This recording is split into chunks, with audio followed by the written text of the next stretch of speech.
नमस्कार, आप सभी का आज के सत्संग में स्वागत है। ये सत्संग एक अच्छा अवसर है हम सभी साधकों का आपस में जुड़ने के लिए और यदि कोई किसी का प्रश्न है, उस पे यहाँ हम चर्चा करते हैं या कोई कुछ बोलना चाहता है, तो वो अपने आप को अनम्यूट करके अपने विचार व्यक्त कर सकते हैं। तो हमेशा की तरह कुछ प्रश्न जो पहले से आए हुए थे, उनको मैं यहाँ पेस्ट करता हूँ और उस पे हम बातचीत शुरू करेंगे। इस बीच यदि किसी का कुछ और सुझाव है या कुछ विषय जिस पे वो सुनना चाहते हैं या अपने विचार रखना चाहते हैं, तो हम उनको भी ले सकते हैं पहले। तो एक प्रश्न भेजा था किसी ने या कि मुझे ज्ञान मार्ग शुष्क लगता है। मुझे केवल विशुद्ध प्रेम ही चाहिए जीवन से। ये मेरा लक्ष्य है जीवन का। जबकि ज्ञान मार्ग में वैराग्य है, सारे संबंध टूट जाते हैं। अगर मैं ज्ञान मार्ग पर आऊँ तो मेरे लिए ये उचित नहीं होगा, क्योंकि मुझे प्रेम चाहिए, वैराग्य नहीं। तो ऐसी स्थिति में क्या करना चाहिए? देखिए, ज्ञान मार्ग शुष्क उनको लगता है या वो समझते हैं जिन्होंने ज्ञान को समझा नहीं। पहले तो ज्ञान की परिभाषा क्या है? ज्ञान का अर्थ होता है कि अपने अनुभवों में संबंध आपस में जो जुड़ते हैं, वो स्वाभाविक ही है। ऐसा तो है नहीं कि संबंध आपस में नहीं जुड़ेंगे जब 2 अनुभव होंगे तो, और बुद्धि का काम है आपस में संबंध जोड़ना।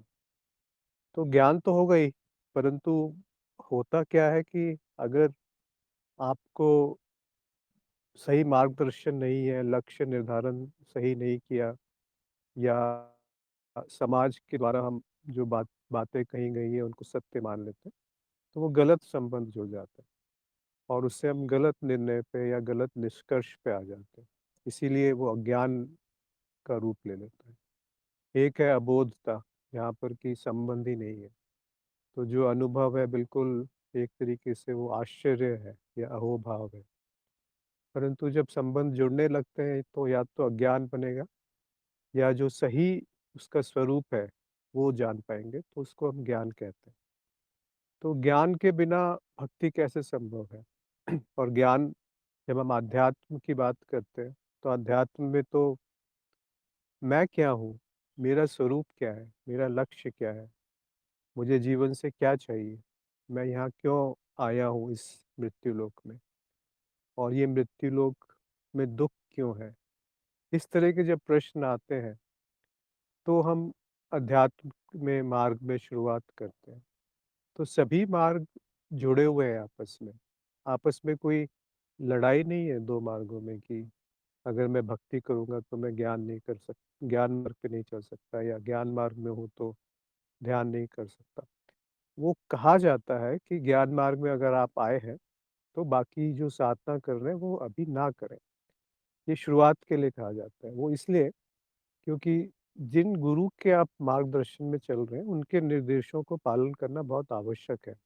उन्होंने जो भी एक अगर कार्यक्रम में है तभी ये बंदिशें लागू हैं कि आप पुरानी साधना को अभी मत कीजिए, क्योंकि वो पता नहीं चलेगा नहीं तो कि आपके ऊपर जो प्रभाव आ रहा है या जीवन में परिवर्तन आ रहा है या कुछ अगर गलत भी हुआ, तो उसका कारण क्या है? कहीं ऐसा तो नहीं जो पुरानी साधना है उसी का प्रभाव है। तो गुरु के निर्देशों पे चलना बहुत आवश्यक होता है, नहीं तो गुरु की आवश्यकता ही क्या है?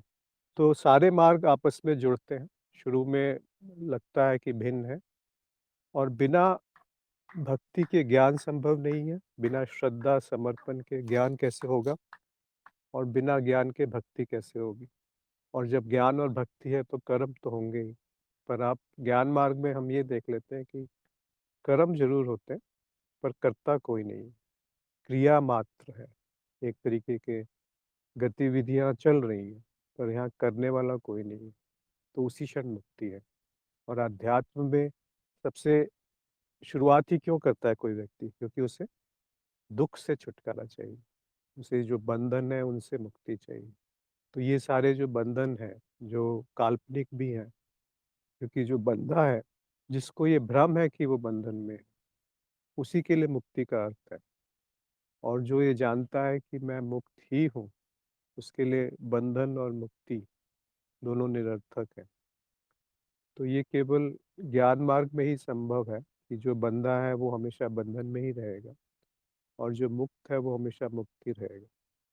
बल्कि एक एक मायने में तो बंधन मुक्ति दोनों ही निरर्थक हो जाते हैं, क्योंकि जो मुक्त है उसको आप बांध नहीं सकते और जो बंधा हुआ है उसको आप मुक्त नहीं कर सकते। तो बंधन भी भ्रम है और मुक्ति भी भ्रम है। पर जिसको बंधन सत्य लगता है उसको मुक्त होने के लिए कुछ करना पड़ेगा। तो ज्ञान मार्ग में हम आते ही इस कारण से हैं कि या तो दुख से मुक्ति चाहिए, या जो हमारे बंधन है, जो हमें लग रहा है कि हम बंधे हुए हैं, उनसे मुक्ति चाहिए। पर बंधन जो है वो एक तरीके का नियम ही तो है। तो चित्त जब भी है वो तो नियम में बंधा ही रहेगा, तो उससे मुक्ति नहीं मिल सकती। तो चित्त तो बंधा है और मैं जो हूँ उसको देख सकता हूँ, उसका अनुभव कर रहा हूँ, तो मैं कभी भी बंधा हुआ नहीं हूँ। तो आपने कहा कि सारे संबंध टूट जाते हैं, तो जो स्वार्थ पे आधारित संबंध है वो टूट जाएँगे। पर इसका अर्थ ये नहीं कि नए संबंध नहीं बनेंगे। नए संबंध बनते हैं और वो एक तरीके के प्रेम भाव के संबंध होते हैं, मैत्री भाव होता है, उसमें देने का भाव होता है, उसमें एक समझ होती है, उसमें कोई बंधन नहीं होता। तो संबंध होता है पर बंधन नहीं होता। अच्छी बात है कि आप किसी को बाँधते नहीं है कि आपको ऐसा ही व्यवहार करना है तभी मैं आपसे संबंध बना के रखूँगा। तो गुरु और शिष्य का जैसे संबंध होता है। गुरु शिष्य को बाँधता नहीं है, अगर वो बाँधेगा तो वो गुरु नहीं है। तो वैसे ही संबंध बनने लगते हैं जो कि आपके एक तरीके से मैत्री के संबंध बनते हैं। जिसमें कोई कोई आपको बाँधा नहीं है कि ऐसा ही करना है और इसी तरीके से आप लेन-देन नहीं है कि आप मुझे ये दोगे तभी मैं आपको कुछ दूँगा। वो ऐसे संबंध होते हैं जो मधुर होते हैं, जो शायद जन्मों तक चलेंगे। संबंध बनाने के लिए भी तो 2 होने चाहिए। जब आप ज्ञान मार्ग में हैं तो द्वैत एक मिथ्या के रूप में दिखता है। तो जब 2 है ही नहीं, तो संबंध किससे बनेंगे? मुझे मेरा ही स्वरूप दिखेगा। जैसे मेरा शरीर, उसका मैं ध्यान रखता हूँ, वैसे ही मैं अपने जो भी जानकार, जो भी मेरे संपर्क में आएँगे, उनका ध्यान रखूँगा। तो करता कोई नहीं है, ये समझ लीजिए। तो ये सारे प्रश्न हट जाते हैं कि मैं ज्ञान मार्ग पर आऊँ, ये मेरे लिए उचित नहीं होगा क्योंकि मुझे प्रेम चाहिए, वैराग्य नहीं। वैराग्य का अर्थ होता है राग नहीं होना। वैराग्य का अर्थ प्रेम का अभाव नहीं होता। अगर आपको राग है तो प्रेम कैसे है? और अगर प्रेम है तो राग कैसे हुआ? तो वैराग्य और प्रेम एक-दूसरे के पूरक हैं, एक-दूसरे के सहयोग करते हैं एक-दूसरे को, वो विरोधी नहीं है आपस में। वैसे ही श्रद्धा और समर्पण नहीं है, तो ज्ञान मार्ग शुरू ही नहीं हो सकता। और अगर श्रद्धा और समर्पण है, तभी तो अगर आपको गुरु के प्रति श्रद्धा नहीं है, तो उनकी बात पे विश्वास कैसे होगा कि जो ये कह रहे हैं वो सही है। और अंत में ज्ञान मार्ग का जो अंत होता है वो समर्पण में ही होता है और भक्ति मार्ग में केवल समर्पण है शुरू से ही। वहाँ ज्ञान को उतना ज़्यादा महत्व नहीं दिया जाता, परंतु अंत में तो भक्त भी वहीं पहुँचता है जहाँ ज्ञानी है। और जो सही भक्त है, जो वाक़ई भक्ति में है, वो तो पहले ही पहुँचा हुआ है, पहले ही वो विलय हो चुका है उसका, पूर्ण समर्पण में है। पर ऐसे भक्त मिलने बहुत मुश्किल होते हैं। भक्ति को हम समझते हैं कि एक इच्छा पूर्ति का साधन है, कि ईश्वर हैं, उनसे हम कुछ माँगते रहें और वो हमारी इच्छा पूरी करते रहें। इसी को हम भक्ति का नाम दे देते हैं। ये तो भक्ति नहीं है, इसको भक्ति कहना भी उचित नहीं होगा। तो दोनों में कोई विरोध नहीं है, आपस में आप और कोई चुनाव आप नहीं करेंगे, चुनाव होता नहीं है। आप गुरु को चुनते नहीं हैं, गुरु तो आ जाते हैं, जिनसे आपको जो आपको प्रिय लगते हैं, जिनकी बातें आपको समझ में आती हैं और जो आपको मार्गदर्शन करेंगे। आप नहीं छोड़ सकते गुरु को। गुरु शिष्य चाहे तो भी गुरु को नहीं छोड़ सकता क्योंकि वो इधर-उधर भटकेगा, परंतु अगर सद्गुरु एक बार उनके शब्द आपके कानों में पड़ गए हैं, तो वो बीज की तरह रहते हैं। वो भटकेगा, दुखी होगा, इधर-उधर अलग-अलग प्रयोग करेगा, परंतु फिर घूम फिर के गुरु के पास ही आते हैं। ऐसा भी नहीं है कि एक गुरु व्यक्ति की बात नहीं हो रही यहाँ पे। गुरु व्यक्ति हो सकता है बदल जाए, पर जो गुरु है, गुरु का अर्थ होता है जो अंधकार से प्रकाश की तरफ ले जाए, उनको हम गुरु कहते हैं। तो वो तो तत्व हैं, गुरु तत्व या गुरु क्षेत्र है, तो उनसे कैसे संबंध टूटेगा? तो बोधि वार्ता में बहुत स्पष्ट रूप से गुरु क्षेत्र, गुरु व्यक्ति, गुरु तत्व इन सब पे चर्चा की गई है। तो कोई बंधन नहीं है कि ज्ञान मार्ग में आना ही है, पर आप ज्ञान के बिना जीवन यापन नहीं कर सकते, तो उसको छोड़ नहीं पाएँगे और कोई विरोध भी नहीं है और कोई जल्दी भी नहीं है। समयहीनता है तो जल्दी किस बात की है कि आपको अभी ही ज्ञान मार्ग पे आना है। अगर दुःख नहीं है जीवन में, अगर बहुत अच्छा चल रहा है सांसारिक जीवन, आपको कोई इच्छा नहीं जागृत हुई कि ये यहाँ पर मैं क्यों आया हूँ, मेरा स्वरूप क्या है, तो ज्ञान मार्ग की अभी आवश्यकता नहीं है। अभी संसार में जो सुख है, साधन है, जो इच्छाएँ हैं, उनको पूरा कीजिए और जब एक भूख जगे कि हाँ, मुझे जानना है, जब दुःख जीवन में उत्पन्न हो या फिर जिज्ञासा उत्पन्न हो, तब ज्ञान मार्ग पे आना चाहिए, तभी ज्ञान की बात समझ में आएगी, नहीं तो वो सिर के ऊपर से चली जाती है या लगेगा ये सब तो सैद्धांतिक बातें हैं, ये तो सत्य नहीं है। फिर राजीव ने एक प्रश्न पूछे हैं 2-3 उससे पहले मैं एक जो आज सवेरे शेफाली ने एक डाला था ग्रुप में ही, एक उदाहरण दिया था कि एक प्रेमी और प्रेमिका हैं और प्रेमी जो है वो तंत्र मार्ग की तरह जैसे कि शराब, मदिरा और मांस और कुछ सशक्तिकरण और वो प्रेमिका जो है वो उनका दिल नहीं दुखाना चाहती हैं, तो उनको पता नहीं कि क्या निर्णय लिया जाए। देखिए, पहली बात तो ये है कि ये ज्ञान मार्ग का विषय नहीं है और ये तो बिल्कुल सामान्य ज्ञान की बात है कि अगर कोई मांस, मदिरा, ड्रग्स इन सब में उलझा हुआ है, तो वो तो जीवन बर्बाद खुद का तो करेगा ही और साथ-साथ जो उनके साथ जुड़ेंगे, उनका भी जीवन प्रभावित होता है। तो ये तो सामान्य ज्ञान की बात है कि ऐसे व्यक्ति से संबंध क्यों रखा जाए, पहली चीज़। दूसरी समाज के द्वारा आपका जीवन निर्धारित नहीं होना चाहिए। अगर आपको या आपकी सहेली को जो ज्ञान मार्ग में रुचि रखते हैं, तो अपना निर्णय स्वयं लेना चाहिए कि क्या उचित है, क्या अनुचित है। इसमें किसी भी दबाव में आकर के नहीं निर्णय लेना चाहिए कि चाहे वो आपका दोस्त ही क्यों ना हो कि वो क्या सोचेगा? अरे! आपको अपने जीवन की परवाह है कि वो क्या सोचेगा उसकी परवाह है? क्यों जीवन बर्बाद करना चाहते हैं? अगर आप ज्ञान मार्ग में हैं और आपकी दोस्त आपसे पूछती हैं सहेली कि आप मुझे क्या करना चाहिए? तो उन्हें सलाह दीजिए कि ये सही है, ये गलत है, बाकी निर्णय उनको अपने आप लेना चाहिए। तो वो मैंने अपना जो विचार थे वो यहाँ पहले लिख ही दिए थे, परंतु ये कोई बुद्धि की इसमें this is a no brainer मतलब इसमें बुद्धि के उपयोग की आवश्यकता है कि कोई अगर ड्रग ले रहा है, शराब पी रहा है, तो उसके साथ संबंध बनाना चाहिए कि नहीं बनाना चाहिए? तो फिर तो उसमें पूरी तरह से अज्ञान है, अगर कोई इस तरह से जानते-बूझते काम करता है क्योंकि ये परतंत्र तंत्र का मार्ग है, जिसमें कि पराधीनता है, किसी न किसी पे निर्भरता है और इसके बहुत बुरे परिणाम आते हैं। तो अगर आप इसमें ज़्यादा जानना चाहते हैं तो वासना पूर्ति की एक श्रृंखला है, गुरुजी ने 7-8 वीडियो हैं उसमें हिंदी में बोधि वार्ता में, उसको सुनिए और उसके बाद अपने दोस्त को आप सलाह दे सकते हैं, जैसा उचित है, अगर वो आपसे पूछें तो। फिर राजीव का एक प्रश्न था कि इंद्रियों का अनुभव को कैसे समझ सकते हैं? क्या इससे जो अनुभूतियाँ या संवेदनाएँ होती हैं, उनसे परिभाषित करें?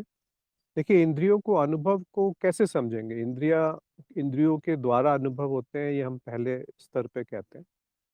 फिर इंद्रियों का अनुभव मन को होता है और मन का अनुभव कैसे होता है, वो नहीं जाना जा सकता। तो इंद्रियाँ भी स्वयं एक अनुभव है। तो आपने उसको कहा है कि उसके अनुभव को कैसे समझें? उसके अनुभव को आप बुद्धि के द्वारा समझ सकते हैं कि इंद्रियाँ किस तरह से काम कर रही हैं। उनकी प्रक्रिया क्या चलती है वहाँ पर। पर आप ये पूछें कि इंद्रियों का अनुभव कैसे होता है, तो कहिए मन से होता है, पर मन का अनुभव कैसे होता है, अब यहाँ कोई उत्तर नहीं मिलेगा। मन एक अनुभव है, मन यानी चित्त। अब चित्त एक परिकल्पना है, एक सिद्धांत है, मतलब हाइपोथेसिस है कि अनुभव को समझने का एक प्रयास है, तो चित्त की परिकल्पना की गई है और चित्त की परतों की परिकल्पना की गई है। तो उसमें जगत एक परत है, फिर उसका विकास होता है, तो वो नाद रचनाएँ जब इकट्ठी होती हैं, तो शरीर बनता है, फिर इंद्रियाँ बनती हैं, फिर मन। पर ये सब परिकल्पनाएँ हैं। वास्तव में क्या है? केवल अनुभव है और उस अनुभव को जाना जा रहा है। उस अनुभव को जानने वाला तो अभी भी है। क्या कोई आपको इसमें संशय है कि अनुभव जाने नहीं जा रहे? अभी भी तो जो सुन रहा है, वो एक अनुभव है। जो सुना जा रहा है, वो एक अनुभव है। तो जो उसको जान रहा है, वो अनुभव करता हुआ। तो मन का अनुभव में आप प्रक्रिया अगर ढूँढने जाएँगे, तो कुछ नहीं मिलेगा, क्योंकि वो परिकल्पना है, एक एक तरीके से मॉडल बनाया हुआ है, ये समझने के लिए कि अनुभव क्या है, कैसे है, क्यों है? और बहुत सारे उत्तर हमें इस परिकल्पना से मिल जाते हैं, जो बुद्धि को शांत कर देते हैं। और बुद्धि को शांत थोड़ी देर के लिए होती है, बाद में बुद्धि खुद अपनी सीमा देख सकती है और समर्पण आ जाता है वहाँ पर। फिर कहा है कि इंद्रियों के होने का प्रमाण तो है, पर क्या इंद्रियों का अपरोक्ष अनुभव संभव नहीं है? सारे अनुभव अपरोक्ष ही होते हैं। परोक्ष और अपरोक्ष में क्या भेद है? अपरोक्ष का अर्थ है कि बीच में कुछ नहीं है, माध्यम कुछ नहीं है, और परोक्ष का अर्थ है बीच में कुछ है। जैसे कि हम समझाने के लिए कहते हैं कि इंद्रियाँ नहीं है तो अनुभव नहीं होंगे। पर ये जो आपकी इंद्रियाँ जो जागृत अवस्था में काम करती हैं, वो इंद्रियाँ तो जब आप स्वप्न में हैं तब काम नहीं कर रही होती। मतलब कि आपकी आँखें बंद हैं, आप जगत को नहीं देख रहे। पर आँखें बंद होने के बाद भी जब आप स्वप्न कैसे देखते हैं, तो वहाँ सूक्ष्म इंद्रियाँ आ जाती हैं। आपको भूख का कैसे पता चलता है, वो सूक्ष्म इंद्रियाँ, प्यास। तो केवल 5 इंद्रियाँ नहीं है, इस पे तो बहुत चर्चा है ज्ञान मार्ग कार्यक्रम में। बहुत अनगिनत इंद्रियाँ हैं, जितने भी अनुभव होते हैं, वो कोई ना कोई बीच में इंद्रिय होती है। पर ये केवल समझने के लिए है, क्योंकि हम इसमें गहराई में उतरेंगे तो देखेंगे इंद्रिय खुद एक अनुभव है, तो वो परोक्ष अनुभव है और हर अनुभव अंत में जाकर के अपरोक्ष होता है, बीच में कुछ नहीं है। कुछ बुद्धि तो वहाँ पहुँच ही नहीं सकती, क्योंकि बुद्धि भी एक तरीके का अनुभव ही तो है। तो क्या इंद्रियों का अपरोक्ष अनुभव संभव नहीं है? इंद्रियों का अनुभव भी अपरोक्ष अनुभव है, क्योंकि बीच में मन आता है। इंद्रियों को भी अगर आप सूक्ष्म इंद्रियों में ले जाएँगे तो वो मन ही हो गया, मन और इंद्रियों में कोई भेद नहीं मिलेगा। तो उस चित्त का जो अनुभव है, वो अपरोक्ष अनुभव है और अपरोक्ष अनुभव का अर्थ है कि 2 नहीं है, यानी कि वहाँ पे अनुभव और अनुभवकर्ता का भी विलय हो गया एक तरीके से। क्योंकि 2 नहीं रहे ना, अब अनुभव की प्रक्रिया क्या है, कैसे है, क्यों है, कब शुरू हुए, कब खत्म हुए, बदल क्यों रहे हैं? ये सब प्रश्न करिए, पर उसके कोई उत्तर मिलेंगे नहीं, संतोषजनक उत्तर नहीं मिलेंगे। क्योंकि अपरोक्ष अनुभव है और अनुभव करता है, बस इतना ही सत्य है। और ये भी असत्य है अद्वैत के स्तर पे, जहाँ पर कि अनुभव और अनुभवकर्ता दोनों विलय हो जाते हैं, केवल अनुभव क्रिया रह जाती है। तो अगर कोई ये सीधे नहीं देख सकता कि समाधि है, अनुभव क्रिया है, अद्वैत है, तो जब शुरू में साधक आते हैं तो उनको ये नहीं समझ में आता कि कैसे एक है। तब 2 भाग में इसको विभाजन किया जाता है। पहला ये कहा जाता है कि अनुभव आप नहीं हैं, क्योंकि अनुभव बदल रहे हैं और आप बदल नहीं रहे हैं, इसलिए दोनों भिन्न हैं। पर ऐसा ज़रूरी नहीं है कि जो बदल रहा है और जो नहीं बदल रहा है वो एक नहीं हो सकता। जैसे कि सागर और लहरें एक ही हैं, तो उसमें से लहरें बदल रही हैं और सागर की जो गहराई है वहाँ पे कम बदलाव है। वैसे ही पानी और लहरें एक ही हैं, तो लहरें बदल रही हैं और पानी जो है बदल नहीं रहा। सॉरी, हाँ, पानी बदल नहीं रहा और लहरें बदल रही हैं। तो दोनों है तो एक ही ना, पानी ही तो है, लहर का कोई स्वतंत्र अस्तित्व नहीं है। वैसे ही अनुभव का कोई स्वतंत्र अस्तित्व नहीं है। तो हम गहराई में ढूँढने जाएँगे तो बहुत साधारण बुद्धि का प्रयोग करके हम देख सकते हैं कि अनुभव का तत्व अनुभव करता मिलेगा। और अनुभव क्रिया भी अगर हम देखेंगे तो वहाँ पे भी अनुभव करता ही दिखेगा। तो इसीलिए पहला कदम हम ये लेते हैं कि अनुभव कर्ता जो है, वो तुम हो, मैं ही आत्मन हूँ।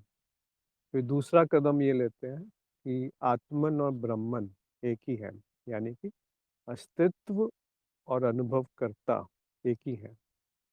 और अंत में जब ब्रह्म ज्ञान होता है तब ये भी कह दिया जाता है कि अनुभव और अनुभवकर्ता भी एक ही है। तो अलग-अलग उदाहरण दिए गए हैं अद्वैत में इसी बात को समझाने के लिए। तो जब सीधे ये नहीं दिखता, तब अलग-अलग विधि से आपको वहाँ पहुँचाया जाता है। और आत्मज्ञान होना तो संभव है बहुत तरीकों से, बहुत माध्यम से, परंतु ब्रह्म ज्ञान बिना गुरु कृपा के असंभव ही है। जब तक कि गुरु ना बताएँ, संकेत ना करें, तब तक ब्रह्म ज्ञान नहीं होता। किताबों में पढ़ के तो असंभव है। तो उसके लिए सद्गुरु की आवश्यकता होती है जो अंतिम चोट पहुँचाते हैं। एक अंतिम धक्का आपको देते हैं कि वहाँ समर्पण चाहिए। वहाँ बुद्धि का प्रयोग नहीं करना है, क्योंकि बुद्धि का प्रयोग आत्मज्ञान तक कर लीजिए, बाद में बुद्धि की निरर्थकता समझ में आने लगती है और वो सारी चीज़ें वहाँ छोड़ देनी चाहिए। अगर आप बुद्धि को पकड़ के रखेंगे तो ये भी सही है कि कई लोग 10-20 साल तक जो शुरू में बात की थी कि ज्ञान मार्ग शुष्क है, तो वो शुष्क हो जाएगा, उसमें रस नहीं होगा। जो रस है, वो मैं हूँ। वो रस जो है, वो प्रेम है। वो रस जो है, वो समर्पण है। वो रस जो है, वो श्रद्धा है। तो यहाँ भक्ति मार्ग और ज्ञान मार्ग दोनों मिल जाते हैं। यहाँ कोई भेद नहीं रहता। फिर आपने आगे पूछा है कि अगर अनुभव नहीं हो सकता, सॉरी, दूसरे प्रश्न पे आ गया मैं। इंद्रियों का अनुभव भी किसी माध्यम से ही होना चाहिए। हाँ, इंद्रियों का अनुभव अगर आप समझे, वैसे तो ये वाक्य में थोड़ा-सा माध्यम हम कह सकते हैं मन है, पर इंद्रियाँ भी मन ही है, तो केवल एक वाक्य है वो। अभी जैसे हमने कहा कि इंद्रियों का अनुभव भी अपरोक्ष ही है। माध्यम का ज्ञान, अगला प्रश्न है, माध्यम का ज्ञान अनुभव भी किसी और माध्यम से ही होगा। अनुभव किसी माध्यम से नहीं होता, जैसे अभी हमने चर्चा की, अनुभव होता है और अनुभव करता होता है, बस इतना ही है। बीच में कोई माध्यम नहीं है। इस तरह सूक्ष्म उच्च स्तरों पर जाना संभव लगता है। क्या यह तार्किक है? कोई स्तर नहीं है, वो सब परिकल्पना मात्र है। हाँ, आपने आगे लिखा ही है, या कि एक अवधारणा मात्र है। हाँ जी, ये एक अवधारणा मात्र ही है। यदि किसी और का इसमें संशय है या कोई और सुझाव है तो अवश्य यहाँ पे लिखें, उस पे हम बात कर सकते हैं कि कैसे अपरोक्ष अनुभव क्या होता है और क्यों इंद्रियों के माध्यम से अनुभव होने चाहिए या नहीं होने चाहिए। अगर किसी को इसमें मुझसे सहमति नहीं है तो अवश्य हम लोग इस पे और चर्चा कर सकते हैं। फिर शिवम का एक प्रश्न है, कि एक व्यक्ति जिसकी आंखें काम नहीं करती हों, तो दृष्टा को उसका शरीर दिखाई नहीं देगा। आंखें काम नहीं करती हैं और दृष्टा को शरीर नहीं दिखाई देगा। दृष्टा को आपने बुद्धि से क्यों तोल रहे हैं? दृष्टा जो है वो बुद्धि के परे का विषय है। आप व्यक्ति को जो है एक जगह पे एक दृष्टिकोण से वो नहीं दिखेगा शरीर, परंतु उस शरीर के दर्शन तो दृष्टा को कहीं न कहीं से हो ही जाएँगे। एक दृष्टा एक जगह पे सीमित नहीं होता ना, दृष्टा तो एक है पहली बात, दृष्टा यानी अनुभवकर्ता। तो उसको अभी हमने ऊपर वाले प्रश्न में भी ये देखा कि कोई माध्यम की आवश्यकता नहीं होती है बीच में। तो दृष्टा है और दृश्य है और दोनों एक हैं। तो अब आँखें ठीक है, एक दृष्टिकोण से वो आँखों से अनुभव होना बंद हो जाएगा। जैसे कि अगर इंद्रियाँ नहीं है, जैसे पत्थर है उसमें इंद्रियाँ नहीं है, तो उस पत्थर के माध्यम से अनुभवकर्ता को कोई अनुभव नहीं हो रहा, ये कह सकते हैं हम। तो वैसे ही अगर किसी की आँखें काम नहीं कर रही हैं, तो उन उस शरीर के द्वारा दृष्टा को कोई अनुभव दृश्य का नहीं होगा, दिखाई जो पड़ता है उस रूप में। पर जो बाकी इंद्रियाँ उस व्यक्ति की अगर काम कर रही हैं, तो वो अनुभव होते रहेंगे, जिससे ये आभास रहेगा कि हाँ, शरीर है और बाकी सारे अनुभव जैसे स्पर्श है, सूँघने का अनुभव है, स्वाद है, ये सब चलते रहेंगे। फिर आगे कहा है कि ठीक उसी प्रकार पत्थर की इंद्रियाँ नहीं है, तो अनुभवकर्ता को पत्थर का अनुभव कैसे होता है? अनुभवकर्ता को पत्थर का अनुभव किसी न किसी इंद्रिय के माध्यम से होता है। ऐसा नहीं है कि पत्थर में इंद्रियाँ हैं तभी अनुभवकर्ता को पत्थर का अनुभव होगा, ऐसा नहीं है। थोड़ा-सा गलत है, आप थोड़ा मनन कीजिए, तो इस प्रश्न में जो गलती है वो आपको समझ में आ जाएगी। राजीव ने एक लिखा है नीचे कमेंट कि माध्यम विभाजन से ही प्रतीत होता है, माध्यम विभाजन ही है, जहाँ कुछ नहीं है, सब प्रतीत हो रहा है। जी, ये बिल्कुल सही समझ है कि चित्त जो है वो विभाजन करता है, उसकी एक प्रवृत्ति है कि वो विभाजन करता है और उस विभाजन के कारण ही अनुभव होते हैं। तो चित्त की विभाजन वृत्ति जो है, उसको भी आप एक अनुभव के रूप में देख सकते हैं।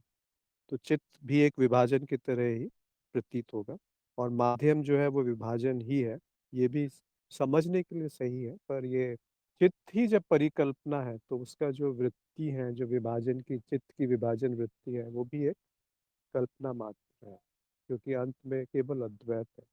देखिए, ज्ञान मार्ग पहुँचाएगा अद्वैत तक। आप उसको कैसे भी पकड़े, पहुँचेंगे अद्वैत पे। बाकी सब एक सिद्धांत है, एक एक तरीके का समाज समझाने का प्रयास है, क्योंकि दोनों एक साथ नहीं हो सकते कि अद्वैत भी है और द्वैत भी है।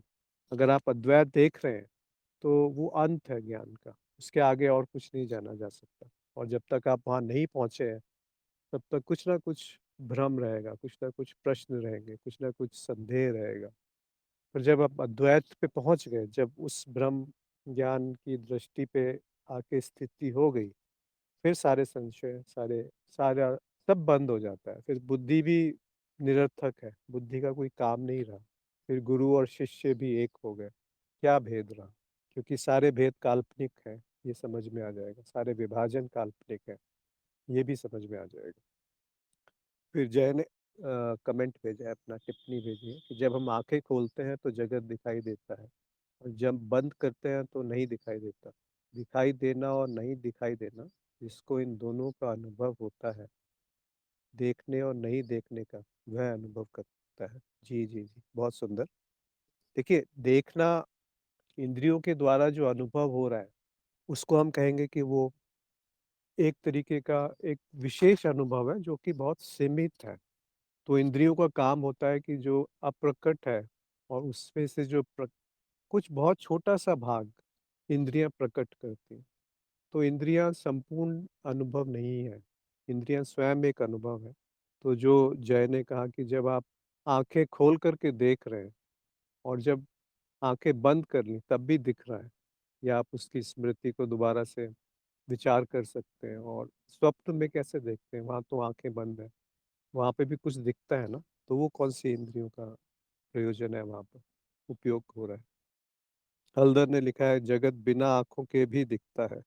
हाँ, जगत जो है वो कल भी अष्टावक्र गीता के एक श्लोक पे जब चर्चा हो रही थी कि जब स्वयं का ज्ञान होता है तो जगत सत्य दिखता है। तो जगत शब्द जो है वो 3 अक्षरों से बना है। ज यानी कि जो जन्मता है, जिसका जन्म होता है, जो कहीं से उत्पन्न होता है, और ग यानी कि उसमें गति है। गति के 2 अर्थ हैं, एक तो वो बदलाव है और दूसरा उसका विलय होता है।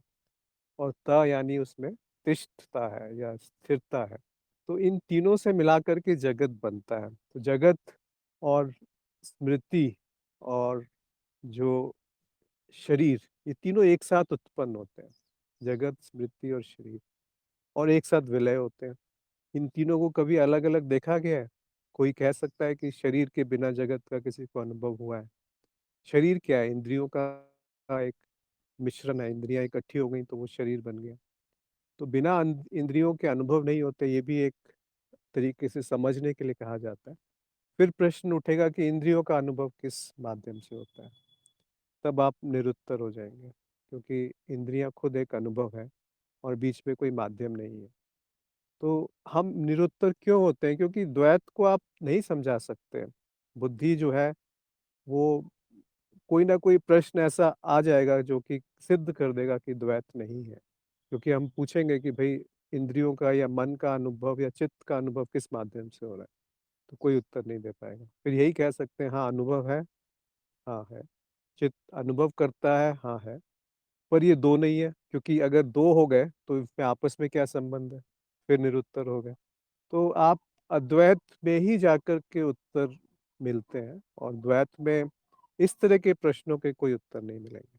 आपको द्वैत में बाकी प्रश्नों के उत्तर मिल जाएँगे, परंतु वो सब भी ध्यान से देखेंगे तो एक एक एक तरीके का झूठ है, बहुत बड़ा झूठ है। जैसे कि गुरुत्वाकर्षण पे बहुत चर्चा की गई है कि गुरुत्व आकर्षण है।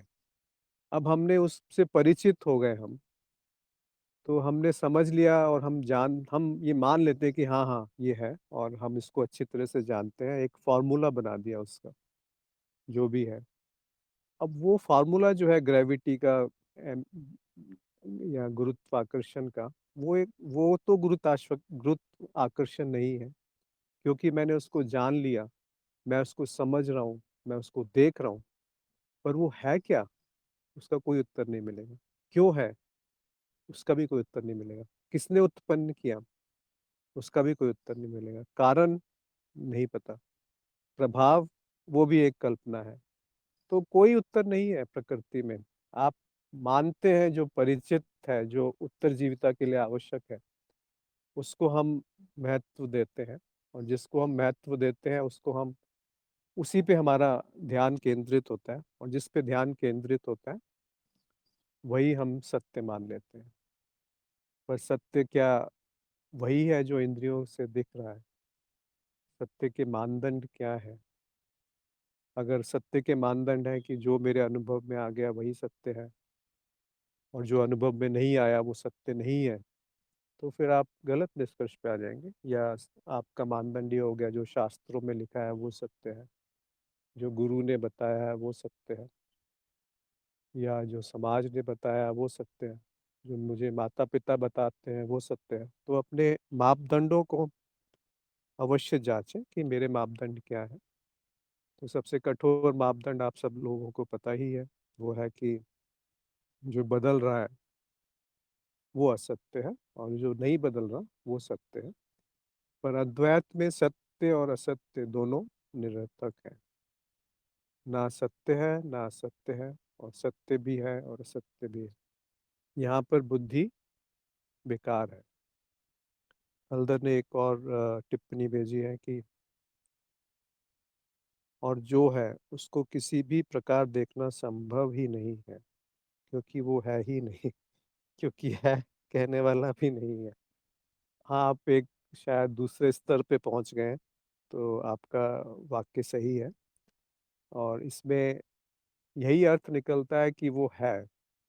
जैसा है वैसा है, उसको वैसा स्वीकार करने में क्या जाता है हमारा? बुद्धि को थोड़ा आराम करने दीजिए ना, क्योंकि आप इस तरह के प्रश्न बुद्धि से हल नहीं कर सकते, पर आप वो देख सकते हैं कि है। अगर आप नहीं देख सकते कि वो है, तो आगे बात करना निरर्थक हो जाएगा क्योंकि कौन कहेगा कि मैं नहीं हूँ? जब वो कहेगा कि मैं नहीं हूँ, तो वो कहने वाला तो कोई है ना। तो वो और ये कहेगा कि मैं हूँ, तब भी उसका उत्तर आ गया सकारात्मक और मैं नहीं हूँ, तब भी वो है। तो दोनों तरीके से बुद्धि वहाँ पे नहीं पहुँच पाएगी। तो जो हल्दर ने लिखा है बिल्कुल सही कहा है, क्योंकि वो है ही नहीं ये कहना भी उचित नहीं है, वो है, पर वो क्या है ये नहीं जाना जा सकता। इसको इस तरीके से कहेंगे तो ज़्यादा उचित रहेगा कि अनुभव करता है या अस्तित्व है, अनुभव करता भी द्वैत में ही आता है। अस्तित्व स्वयं का अनुभव मिथ्या रूपी अनुभवों में कर रहा है। ये एक तरीके से ब्रह्म वाक्य है। ब्रह्म वाक्य अहम ब्रह्मस्मि को छोड़ दें और अहम ब्रह्मस्मि को अगर थोड़ा-सा बढ़ा दें, तो वो यही निकलेगा कि अस्तित्व स्वयं का अनुभव मिथ्या रूपी अनुभवों में कर रहा है, और इसके आगे पीछे कुछ कहने की आवश्यकता नहीं है। इस पे मनन करना चाहिए, इस पे बहस नहीं करनी चाहिए, इस पे अपने अपने बुद्धि के घोड़े दौड़ाने चाहिए कि ये जो वाक्य है इसका क्या अर्थ निकल रहा है। और अगर वहाँ कहीं संदेह है, कोई संशय है कि नहीं यहाँ पे कुछ तो गलत है, तो उसको सिद्ध कीजिए कि क्यों गलत है। फिर आगे इस पे चर्चा की जा सकती है। तो हाँ, ये आपने सही कहा कि वो है, पर वो क्या है ये नहीं कह सकते, पर वो नहीं है ये भी नहीं कह सकते। तो हम आगे बढ़ते हैं। इन्होंने कहा था कि अगर अनुभव, शिवम का प्रश्न था कि अगर अनुभव नहीं हो सकता तो ये क्यों कहा जाता है कि जहाँ नाद रचना है वहीं उसका अनुभव करता भी है। अगर अनुभव नहीं हो सकता तो ये क्यों कहा जाता है कि जहाँ नाद रचना है वहीं उसका अनुभव करता भी है। देखिए, नाद रचना एक परिकल्पना है जो अभी हमने बात करी। चित्त जो है वो भी एक परिकल्पना है। तो नाद का अर्थ होता है बदलाव, सबसे सबसे जो सबसे जो मौलिक बदलाव है उसको नाद कहते हैं। और अनुभवकर्ता को अनुभव के लिए नाद की आवश्यकता नहीं है। तो जो ये कहते हैं कि अनुभव है और अनुभव करता है, बस इतना ही सत्य है। उसमें और कुछ जोड़ने की जरूरत नहीं है। अगर वो समझ में नहीं आए कि अनुभव क्या है, तब हम नाद की परिकल्पना करते हैं। तो शिवम ने एक टिप्पणी भेजी है कि अश्विन जी, जैसे दृष्टा आंखों से शरीर को देखता है लेकिन आंखों को नहीं देख सकता, ऐसे ही चित्त वृत्तियों का अनुभव चित्त के माध्यम से करता है। ऐसे ही चित्त वृत्तियों का अनुभव चित्त के माध्यम से करता है। इस वाक्य में तो कुछ गलत दिख रहा है, लेकिन चित्त का अनुभव नहीं हो सकता क्योंकि दोनों एक ही हैं। नहीं, मुझे समझ में नहीं आया, पर आप जो कह रहे हैं वो सही है कि आंखें दृश्य को देख सकती हैं बस स्वयं को नहीं देख सकती। अगर आप कहेंगे कि नहीं वो तो एक दर्पण में स्वयं को देखती हैं, नहीं नहीं, वो भी एक दृश्य है।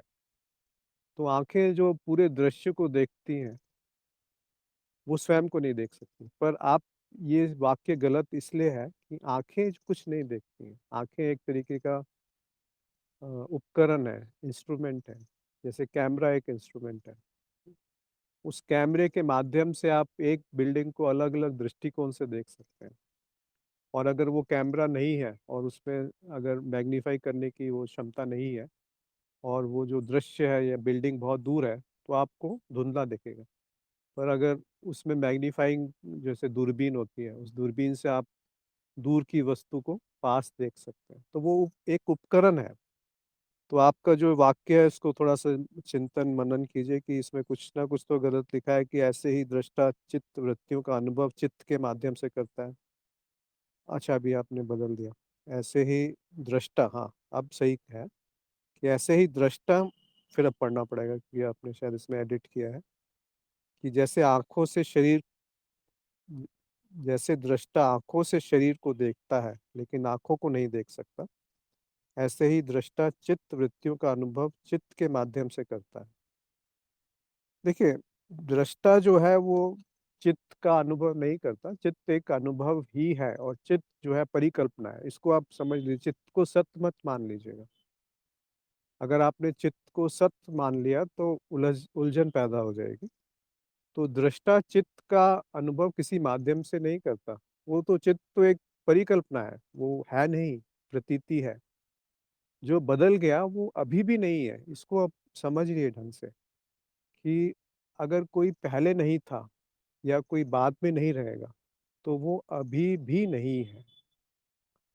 अगर इसमें कोई शक है किसी को तो अपना विचार अवश्य प्रकट करें यहाँ पे। क्योंकि अगर आप गुरुजी ने से किसी ने पूछा था कि दृष्टा दृश्य जो विवेक है उस पे आप आए कि दृष्टा दृश्य जो नियम है, दृष्टा दृश्य विवेक नहीं, दृष्टा दृश्य एक है। ये जो नियम है इसको समझने की कोशिश करेंगे तो मैं अभी एक वृक्ष को देखता हूँ। तो अगर मैं उस वृक्ष को अभी नहीं देखूं तो इसका अर्थ हो गया कि वो वृक्ष नहीं है। या जब मैं वृक्ष को देखूंगा तभी वो वृक्ष वहां उत्पन्न हो रहा है। ये तो गलत समझ है दृष्टा दृश्य नियम की। और दृष्टा दृश्य एक है, इसकी भी गलत समझ है, क्योंकि जब मैं उसको देख रहा हूँ तब भी वो वृक्ष वहां नहीं है। ये सही समझ है। यानी कि दृष्टा स्वयं का ही अनुभव दृश्य के रूप में कर रहा है, और वो भी सही नहीं है, अस्तित्व स्वयं का अनुभव दृश्य के रूप में कर रहा है। तो दृष्टा एक तरीके का तत्व निकल के आता है, जो कि हमें बीच में लाना पड़ता है कि वो दृश्य को देख रहा है, पर ऐसा कुछ है नहीं, केवल अद्वैत है। लेकिन चित्त का अनुभव नहीं हो सकता, क्योंकि दोनों एक है। चित्त का ही तो अनुभव होता है, और किसका अनुभव होता है? चित्त यानी एक परिकल्पना, नाद, रचना, परा मानसिक परा भौतिक रचनाएं, उन्हीं का तो अनुभव हो रहा है, और उसी को हम चित्त कहते हैं, जिसका अनुभव हो रहा है। फिर जय ने कहा चित्त भी अनुभव में है, नहीं तो कैसे पता कि चित्त है। जी, चित्त का ही तो अनुभव हो रहा है, आपने सही कहा, मेरा भी वही मत है। शिवम ने फिर आगे लिखा है कि चित्त वृत्तियों के रूप में प्रकट है और नाद के रूप में अप्रकट है। चित्त अप्रकट है? नहीं नहीं, नाद मतलब आप दो अलग अलग सत्ता मान रहे हैं, चित्त को और नाद को। जी ऐसा नहीं है। नाद का अर्थ है जो बदल रहा है, और जब नियमित बदलाव होता है उसको हम प्रकट कह देते हैं, जो इंद्रियों के द्वारा पकड़ में आ गया। और अगर इंद्रियों के द्वारा पकड़ में नहीं आया तो उसको हम अप्रकट कह देते हैं, क्योंकि वो उत्तरजीविता के लिए आवश्यक नहीं है, वो है परंतु आप उसको जान नहीं सकते हैं, तो अप्रकट कह देते हैं। तो जो हमारी इंद्रियां हैं वो बहुत बहुत बहुत ही सीमित संदेश पहुंचाती हैं। तो वही सारा सृष्टि नहीं है जो इंद्रियों के माध्यम से आ रहा है। सृष्टि में बहुत कुछ है जो इंद्रियां नहीं पकड़ पाती, तो उसको हम अप्रकट कह देंगे। तो जो उत्तर जीविता के लिए आवश्यक हो जाता है वो, उसको महत्व दिया जाता है, और वही हम पकड़ के रखते हैं, वही स्मृति में अंकित होता रहता है। पर स्मृति और चित्त एक ही चीज है। और नाद, नाद के रूप में अप्रकट है ये नहीं कहना चाहिए, क्योंकि नाद क्या है? सबसे मौलिक परिवर्तन को नाद कहा गया है, और वही चित्त है। तो ये आप थोड़ा सा इसमें मनन कीजिए, यहाँ कुछ त्रुटि है। फिर अंजलि ने लिखा है आगे कि जगत में इतने अनुभव हैं जो निरंतर हो रहे हैं, हम हमको अनुभवकर्ता में स्थापित कर दें उसके बाद भी तो अनुभव होते रहेंगे। हाँ, ये तो सही है। अनुभव, हम अगर अनुभवकर्ता में स्थिति हो गई उसके बाद अनुभव बंद हो जाएंगे, ऐसा नहीं है। तो हम अगर अनुभवकर्ता में स्थित हो गया तब भी अनुभव होते रहेंगे। तो हमें क्या बस अनुभवों के चक्रों में घूमते रहना पड़ेगा? कौन घूम रहा है? जो घूम रहा है वो भी अनुभव है। जो घूमने को देख रहा है वो अनुभव करता है, उसको कहीं नहीं घूमना। वो निर्गुण है, निराकार है, निर्विकार है, बुद्धि से परे है, तो वो कहीं नहीं घूमता। जो चक्र घूम रहा है वो नाद है, चित्त है, स्मृति है, अनुभव है, कुछ भी कह लीजिए। और अंत में जब हम अद्वैत पे आएंगे तो अनुभव अनुभव करता एक है, दृष्टा दृश्य एक है। क्योंकि अगर दृष्टा दृश्य से भिन्न है तो दृष्टा दृश्य को पकड़ नहीं पाएगा, उसको पहचान नहीं सकता। अगर अनुभव करता अनुभव से भिन्न हुआ तो कोई अनुभव होना संभव नहीं है। इस पे थोड़ा मनन कीजिए। क्या इन अनुभवों का कोई अंत कभी होता है? क्यों अंत करना चाहते हैं आप अनुभवों का? वो तो पत्थर को देख लीजिए, उसको मान के चलिए कुछ अनुभव नहीं होता, तो पत्थर बनना है क्या हमें? अनुभवों का अंत नहीं होता, अनुभवों की श्रृंखला जारी रहती है।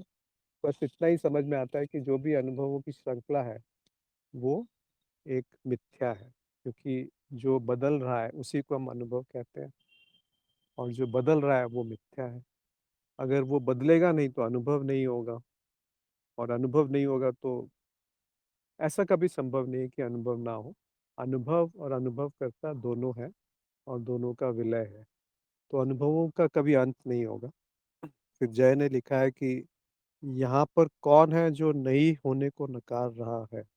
हाँ, वो कोई जो है जो नकार रहा है वही अनुभव करता है, पर वहाँ कोई कृत्य नहीं है, कोई काम नहीं हो रहा, वहाँ पे कुछ क्रिया नहीं चल रही है, कोई प्रक्रिया नहीं है। केवल ऐसा है कि देखा जा सकता है कि अनुभव है और अनुभव करता है, और दोनों एक ही हैं। फिर अंत के दो प्रश्न थे कि ज्ञान मार्ग में तर्क एवं बुद्धि के बल पर ही किसी बात को प्रमाणित किया जाता है, तो बिना किसी अनुभूति के ये कैसे मान लिया जाए कि मैं ही ब्रह्मन हूँ? इस पे तो बहुत चर्चा हुई थी और अनंत शायद अभी ग्रुप में नहीं है, परंतु अगर वो रिकॉर्डिंग सुनना चाहें तो बहुत अच्छे-अच्छे उत्तर लोगों ने यहाँ दिए हैं। मैं ब्रह्म को किसी अनुभूति में या किसी अनुभव में पकड़ नहीं सकता, पर हर अनुभव में केवल ब्रह्म का ही अनुभव है। फिर उन्होंने कहा था कि ध्यान मार्ग, भक्ति मार्ग अथवा कुंडलिनी मार्ग की चरम अवस्था में तो यह पड़ा है कि अनुभव अहम ब्रह्मस्मि का अनुभव होता है।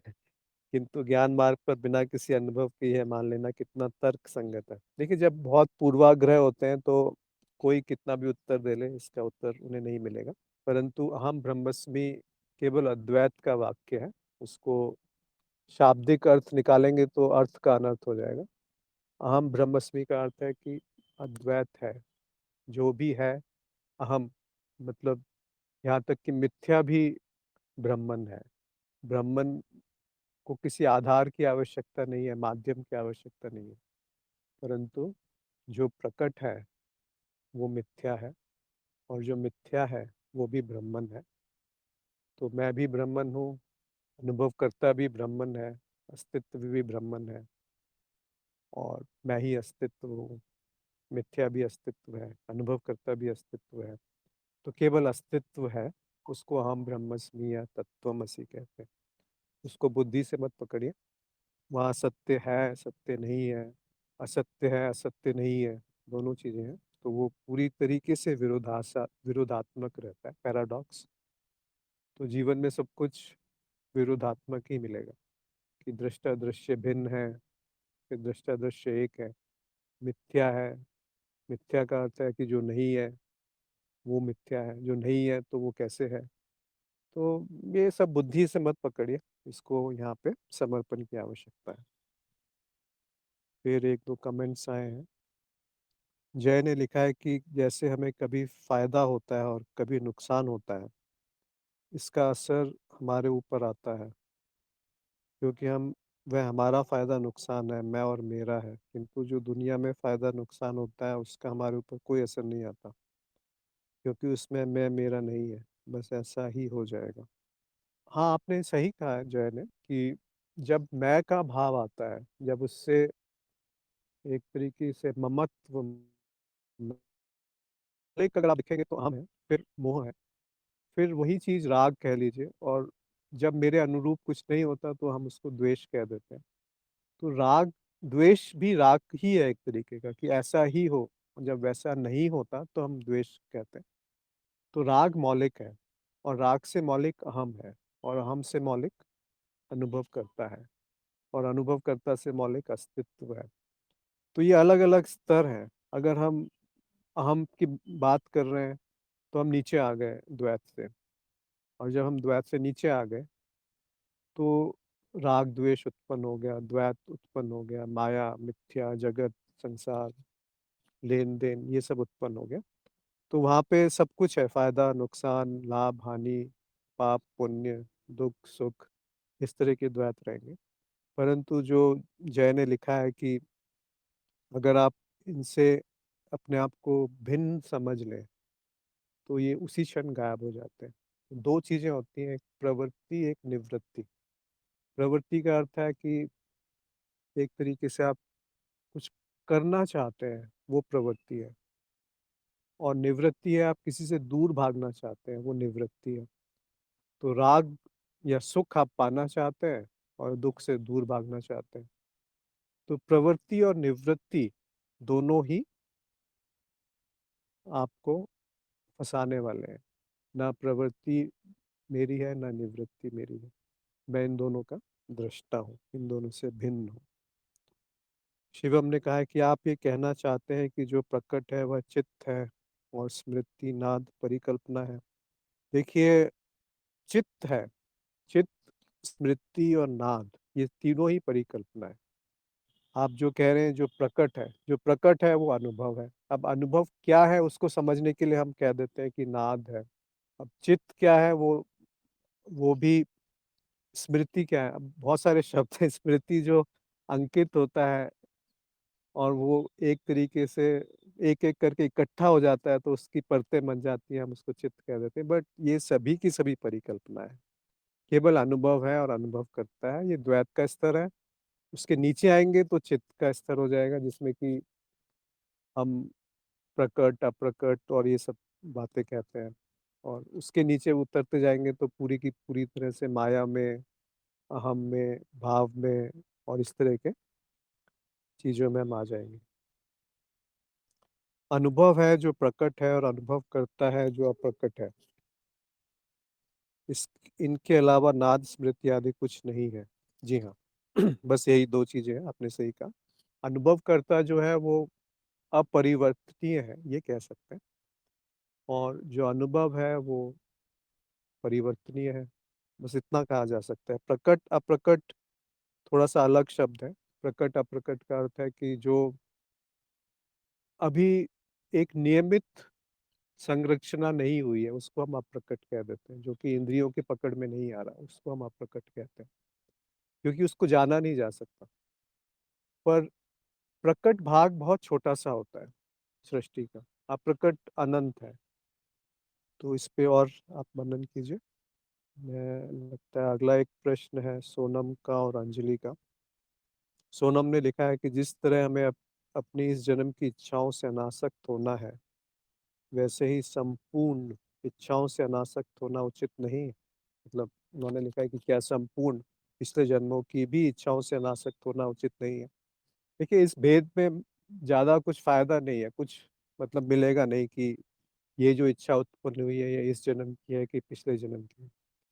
उसको देख लीजिए कि चाहे वो किसी भी जन्म की हो, वो मेरी नहीं है। मैं इच्छा नहीं हूँ, मेरी कोई इच्छा नहीं है।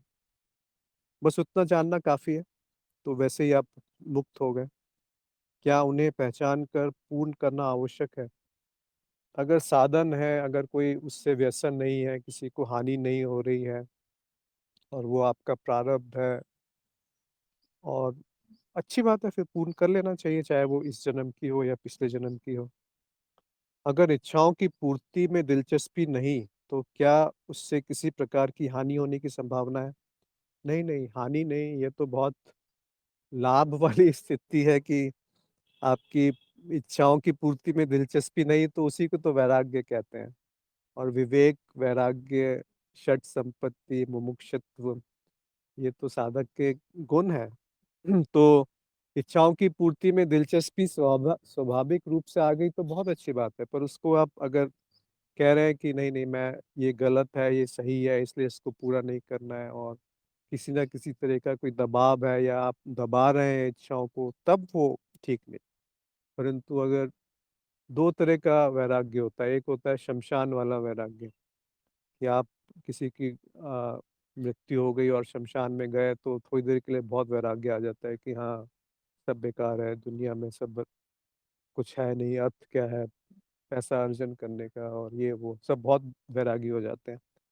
और जैसे ही 2 दिन बाद फिर भागते रहते हैं संसार में पीछे, सुख के पीछे। तो वो वैराग्य तो क्षणिक वैराग्य होता है और दूसरा वैराग्य है जो ज्ञान से उपजता है, जो अनुभव से आता है, जो श्रद्धा से आता है, जो समर्पण से आता है, जो प्रेम से उपजता है। उस वैराग्य में रस है। वो वैराग्य में फिर इच्छा पूर्ति की दिलचस्पी नहीं होती है। जो होना है वो हो जाता है, जो छूटना है वो छूट जाता है। प्रवृत्ति और निवृत्ति दोनों में दिलचस्पी नहीं रहती है। केवल रोज़मर्रा के अपने कर्तव्यों का निर्वाह पर्याप्त है। हाँ, बहुत पर्याप्त है और कुछ नहीं करना। जब तक कि आपको कुछ अंदर से आवाज़ नहीं उठे, वो कीजिए जो आप प्रारब्ध है जिसके लिए जन्म लिया और बाकी के काम अपने आप होते रहेंगे और जो नहीं होगा अनावश्यक है वो छूटता रहेगा। फिर अंजलि का एक और प्रश्न था कि क्या हम सब कुछ समझते हैं या फिर हम सब हम सिर्फ उससे परिचित हो सकते हैं? ये बहुत अच्छा प्रश्न है कि इसमें मेरे को एक चीज़ बहुत अच्छी पसंद आई थी कि हमें आश्चर्य नहीं होता कि कुछ अद्वितीय है। एक बार देख लेने के बाद हम स्वीकार कर लेते हैं कि वह है। देखिए जिसको हम परिचित हो जाते हैं, जिससे हम समझ जाते हैं कि मैंने ये जान लिया, फिर आश्चर्य नहीं होता। तो आश्चर्य पे थोड़ा-सा मनन कीजिए कि आश्चर्य कब होता है? आश्चर्य हमें तब नहीं होता, जब हम उसके बारे में जान जाते हैं, तब आश्चर्य नहीं होगा, या हमने कहीं सुन लिया है, या हमने देख लिया है, या कुछ अनुभव में आ गया है, तो वो हमें आश्चर्य नहीं करता। हमने देखा नहीं है, पर हमने उसके बारे में सुन रखा है, या फिर हमने कल्पना कर रखी है कि ऐसा कुछ हो सकता है, तब भी आश्चर्य नहीं होगा। तो केवल एक है, केवल एक है, वो है अद्वैत, मेरा स्वरूप, जहाँ आश्चर्य कभी खत्म नहीं होगा। क्यों? क्योंकि वो अज्ञेय है। उसके बारे में आप समझ नहीं सकते, तो आश्चर्य बना रहेगा। उसके बारे में जान नहीं सकते, इसलिए आश्चर्य बना रहेगा। उसके बारे में कल्पना नहीं कर सकते, इसलिए आश्चर्य बना रहेगा। तो जो भी ज्ञान है, जितना भी ज्ञान है, वो केवल आपको अहोभाव में लाने के लिए है, कि आश्चर्य में आ जाओ। जैसे एक बच्चा आश्चर्य में होता है, उसके लिए सब कुछ आश्चर्य है, परंतु वो अबोधता है। और एक ज्ञानी भी आश्चर्य में होता है, अच्छा ऐसा है? किसी ने उसको कहा ब्राह्मण है, हाँ हाँ, वो भी आश्चर्य में होगा, मैं जान गया हूँ ब्राह्मण क्या है। या कोई आके किसी ज्ञानी को कहे मैं ही ब्राह्मण हूँ, तो वो हंसेगा। जो जानता है वो जानता है कि उस जानकारी के बारे में कुछ भी बोलना व्यर्थ है, इसीलिए वो हंसता है। और जो नहीं जानता वो ढिंढोरा पीटता है कि मुझे तो बहुत कुछ पता है। तो आश्चर्य में रहें, अहो भाव में रहें। इसको अष्टावक्र में अहो भाव कहा है। अहो, अहो यानी आश्चर्य। अच्छा, ऐसा है। तो जब उस भाव में आप आ जाएंगे, तो अज्ञेयता की वो पराकाष्ठा है। वही ज्ञान का अंत है, वही वेदांत है, वही अद्वैत है, वही समाधि है। भाव ही है वो, वही चेतना है कि मैं अनुभव करता हूँ, और वही सारी समस्याओं का हल है।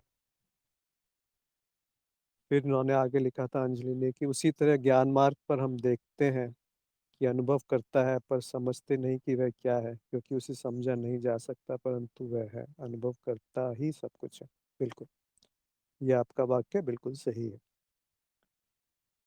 फिर जय ने एक और टिप्पणी लिखी है कि जो अनुभव करता है जानने वाला है, आज तक जो आज तक तो किसी भी क्रिया कर्म वासना इच्छा पूर्ति से कोई अंतर नहीं आया नहीं है। वह तो वैसा का वैसा है, स्थिर निर्विकार सम शांत ज्यों का त्यों है। हाँ, सही वाक्य है कि जो अनुभव करता है उस पे कोई क्रिया कर्म वासना इच्छा इच्छा पूरी हो रही है नहीं हो रही है, प्रवृत्ति निवृत्ति, शांति अशांति, चित्तवृत्ति नाद रचनाएं, इन सब का कोई असर नहीं पड़ता। वो स्थिर है, निर्विकार है, शांत है, आनंद में है, और ज्यों का त्यों है। तो जैसा है वैसा है, उसी को वैसे ही स्वीकार करना परिपक्वता है बुद्धि की, और बुद्धि की सीमा है। तो मुझे लगता है सारे प्रश्न भी समाप्त हो गए और समय भी हो गया। तो आप सबका आज के सत्संग में जुड़ने के लिए बहुत बहुत आभार। बीच में भी कोई प्रश्न है या कोई सुझाव है या कोई विचार है तो प्रकट करते रहें, और सब आगे बढ़ें।